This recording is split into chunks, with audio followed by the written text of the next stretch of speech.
Hey Sweets fam, it's your girl Sean with Ingenious Creations, here to show you another cake masterpiece.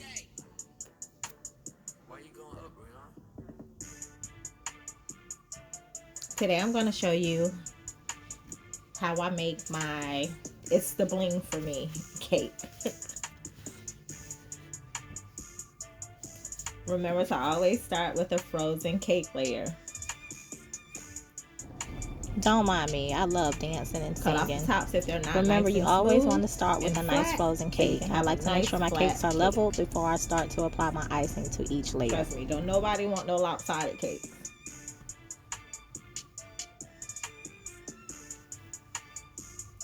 And I'm using an American buttercream recipe. I am using an American buttercream recipe for this cake, and I'm also going to add fresh strawberry filling to it as well. Spatula, but don't make the mistake I made. Don't worry, you'll see it shortly. Make sure that my icing is nice and flat.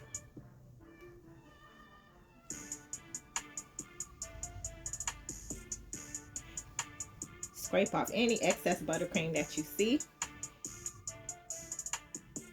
And for this cake, since I'm adding a fresh strawberry filling, I'm actually going to pipe a nice thick border around the buttercream that I just applied to the cake, so that when I put my strawberry filling in the middle, the filling won't run out on the sides of the cake. So this border is pretty much going to serve as a protection to keep my strawberry filling in place.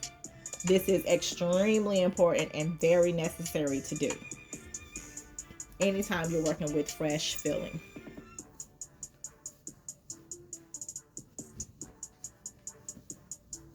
I highly recommend that you place your cakes in the refrigerator for about 10 to 15 minutes after you apply your fresh filling, so that the filling and the icing can harden and it won't go anywhere once you add that next layer on top.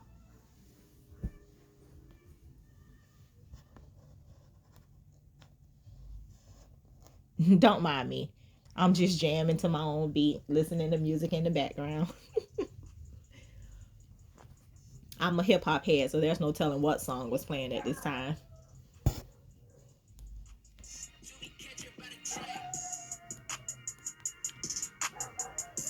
Ignore my dog, he's outside barking at something. Now I'm going to add my next frozen layer, and then I'm going to add more buttercream to the middle and repeat the same steps that I just did previously.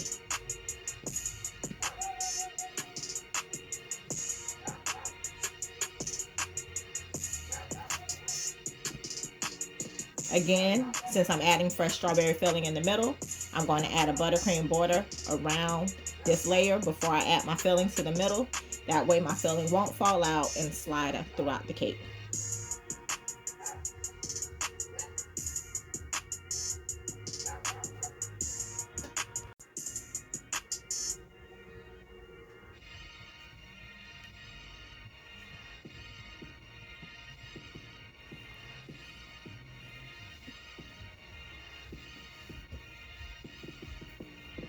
I'm trying to scrape as much strawberries as I can without adding all the juice. However, don't make the same mistakes that I made. While I was in the zone, I forgot to place my cake in the fridge so that my strawberry filling and my buttercream can harden. Instead, I attempted to apply my next frozen layer directly on top of my fresh filling and soft buttercream. Big mistake, and you'll see why.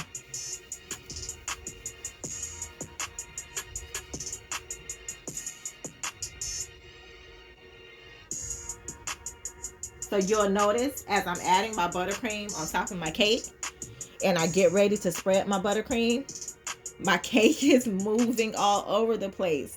Not only that, my fresh filling is starting to come out. Oh my gosh. This is why it is so very important to place your cakes in the refrigerator after you add each layer of fresh filling, which I completely forgot to do. But don't worry, a boss like me, I never fold under pressure. I'm just going to wipe this fresh buttercream that I have on here so far, and I'm going to place it in the fridge for a couple of minutes and then pick back up where I should have left off from in the beginning. After, of course, I clean up my mess. And I still want to make sure my top layer of buttercream is nice and flat. Yeah, you see the filling is continuing to fall out, but it's okay. Yeah, it's all right. Let me wipe up my mess.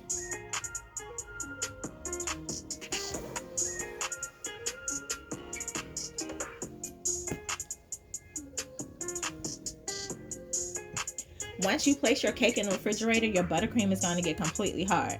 That way you want to make sure before you place your cake in the fridge that you smooth out any excess buttercream, because you will not be able to do so after you place it in the refrigerator. So even though I messed up, I still need to get it to a point to where I'm okay with placing it in the refrigerator, letting it get hard, and then picking back up where I left off.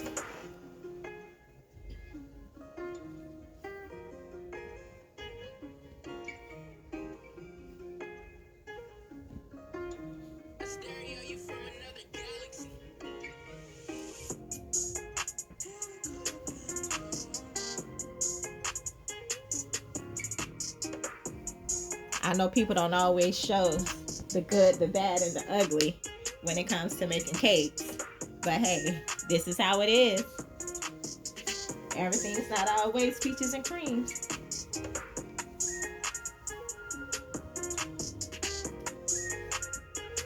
Yeah, yeah, yeah, yeah. All right, I've taken my cake out of the fridge after letting it sit for about 15 or 20 minutes. Now I'm going to continue icing the rest of the cake, filling in all the areas that I didn't apply the buttercream to the first time. And as you can see, the cake is nice and firm. It's no longer slipping and sliding all over the place. It's no longer shifting. It's exactly how I need it to be to complete this cake.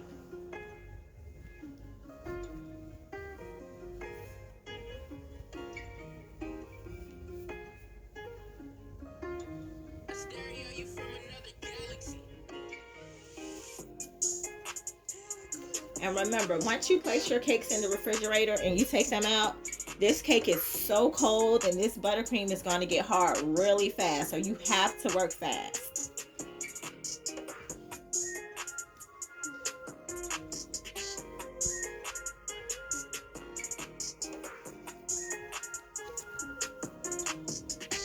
Although I'm not finished or nowhere near finished, you can't even tell that we had a little hiccup a few minutes ago, can you?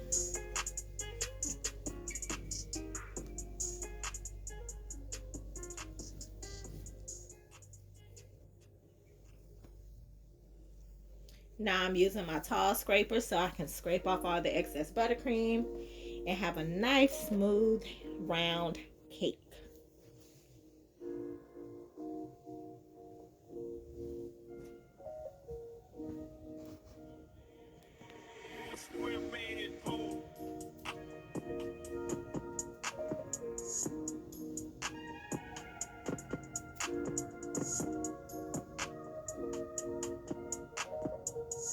Y'all know I love smooth edges, so sometimes I can be very tedious when it comes to this part. I just gotta make sure it's nice and sharp.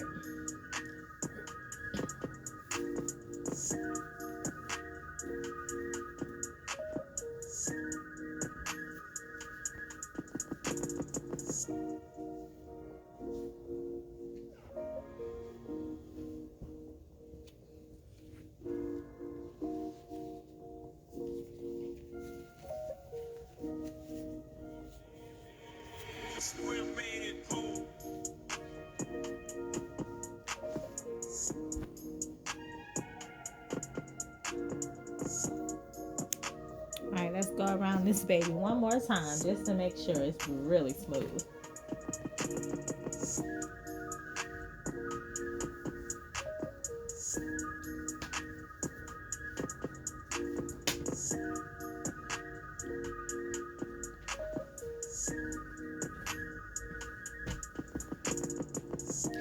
Now I place my cake in the refrigerator to harden. In the meantime, I'm gonna get my fondant prepped. So I like to kind of smush my fondant or knead it in the bag first to help soften it up before I take it out and knead it and roll it.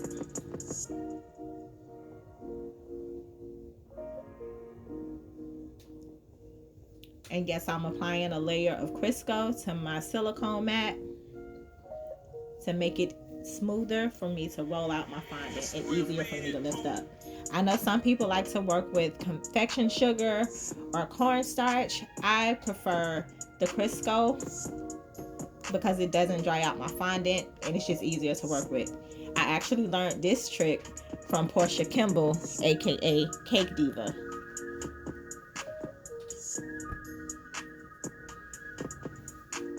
So now that I've kneaded my fondant and it's in a nice ball, I'm going to apply a little more Crisco before I roll my fondant out.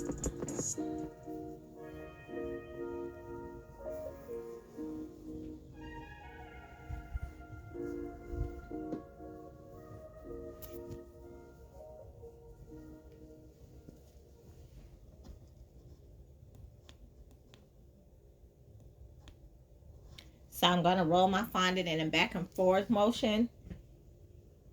Sorry, somebody interrupted my flow. The joys of being an entrepreneur and a mom. You have to do both at the same time. So from time to time, you will see my kids pop in the video. So you want to make sure your fondant is evenly rolled out, not too thin, not too thick. If it's thin, it'll tear. If it's too thick, it'll literally just rip apart and fall off of your cake.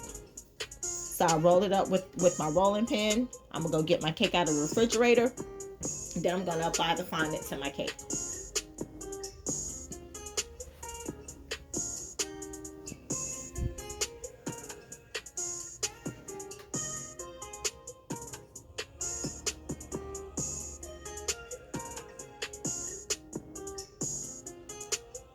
So I'm going to use a fondant smoother to flatten out the top part of my cake first.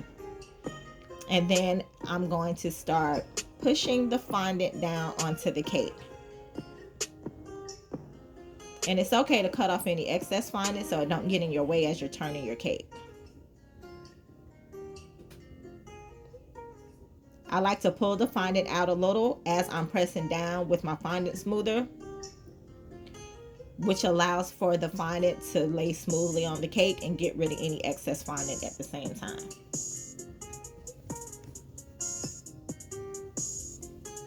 The best fondant smoother that you have in this world would be your own two hands. Don't be afraid to use them.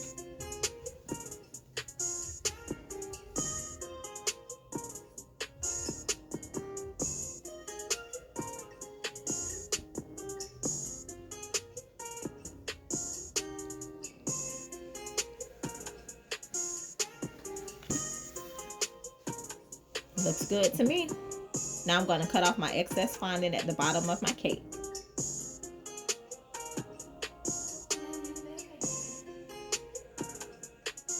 Use my fondant smoother one last time to push down the fondant from the bottom to make sure everything is nice and smooth on the cake.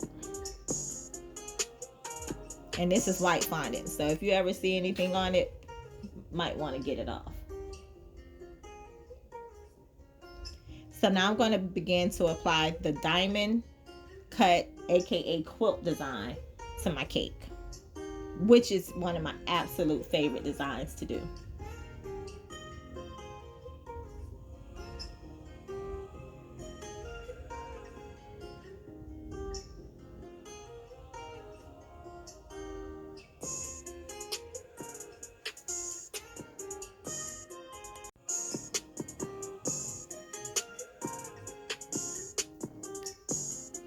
This part can be very tedious, but I love it, so it doesn't bother me.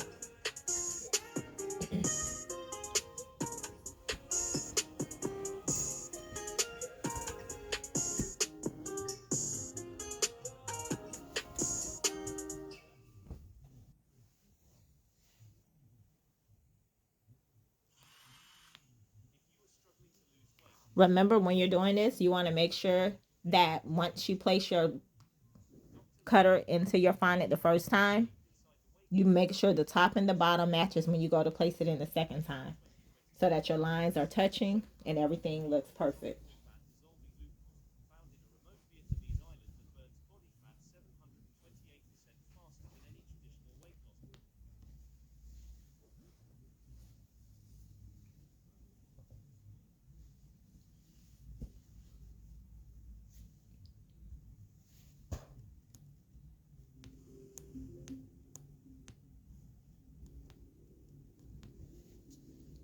Now I'm going to apply my pearls. I'm using quotation quotes. My candy pearls to my diamonds.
I noticed I had a little bit too much fondant at the bottom of my cake, so I had to cut it off because it was bothering me.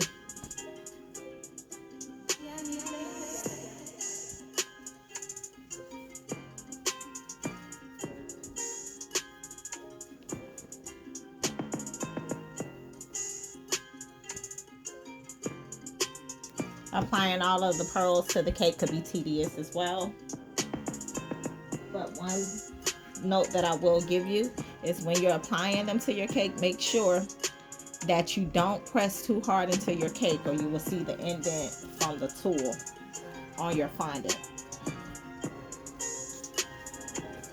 Try to make sure that only the pearl itself touches the cake.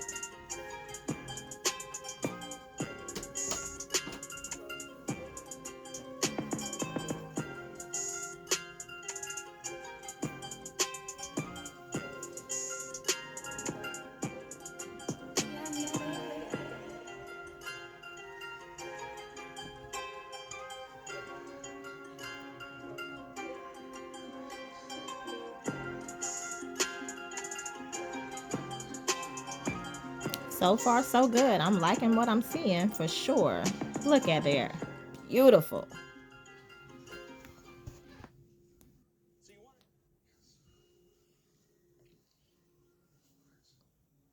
Now I'm going to use my fondant smoother just to go over my whole entire cake, kind of pressing the pearls into the cake to make sure that they don't fall off.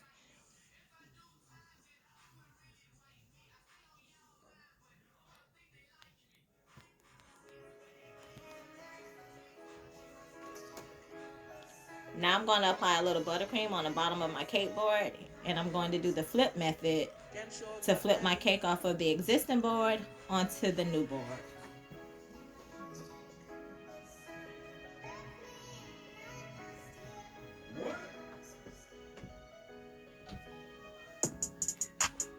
So I'm placing the board on the bottom of my cake, and then I'm carefully going to flip my cake over while applying pressure from the top and the bottom to ensure I have a nice tight grip on my cake. Push down a little bit just to make sure it's on your board. And there you go. Smoothing my fondant down at the bottom one last time. And then I'm going to add the finishing touches.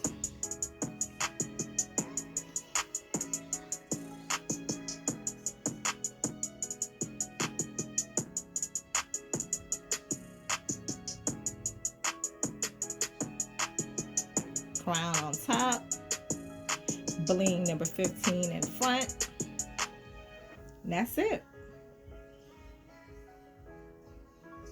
I'm pretty sure that was my daughter standing right there who I was dancing for. Since this is a cake topper, I'm using a wire cutter to cut off the two stems that hold the topper up. Since I'm placing this in front of the cake, I don't need them. Oops. Glad nobody was standing over there. I am going to apply a little bit of buttercream to the back of this number 15 just to make sure that it stays on the cake and don't fall off. You can probably use water, but I just wanted to be safe, so I used buttercream instead.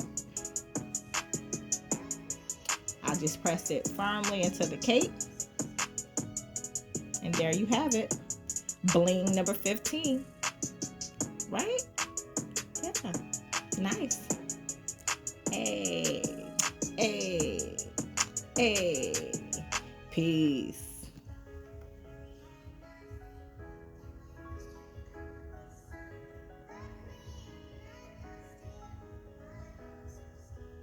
Damn sure love, baby.